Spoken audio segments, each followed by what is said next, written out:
When you have been involved in a premises liability case or you've been injured on someone else's property, the law says a few things. If you are a business owner and you conduct business in Connecticut, you are allowed to do that. You're allowed to sell your products. You're allowed to make a profit.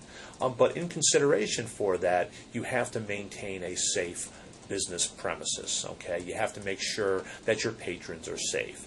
If it snows out, if it's ices out, you have to get out and make sure somebody plows the walk, spreads the sand, does all the things to make sure the premises are safe.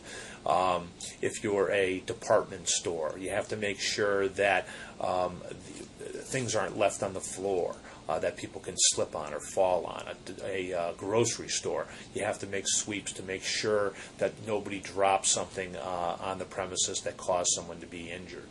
You have to do all those things. If you're a bigger department store, you have to make sure your items, sometimes items are not secured on the shelving.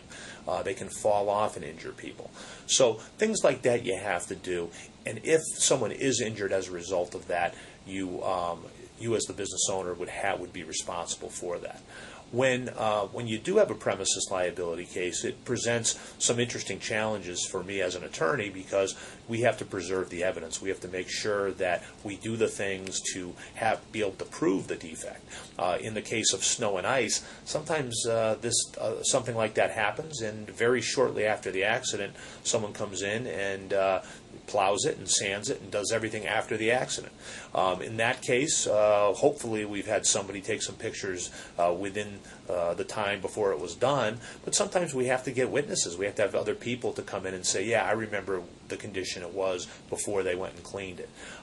Sometimes with defective premises, the same thing. If you're in a department store, a lot of times they will be very, very quick to clean the place up and to make sure it's no longer defective, so you're kind of relying on their accident report.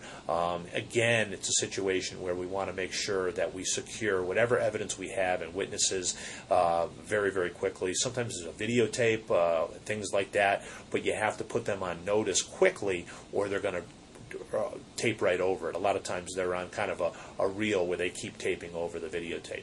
So if something like that happens, it's really important that you get on board with an attorney very quick to preserve the evidence.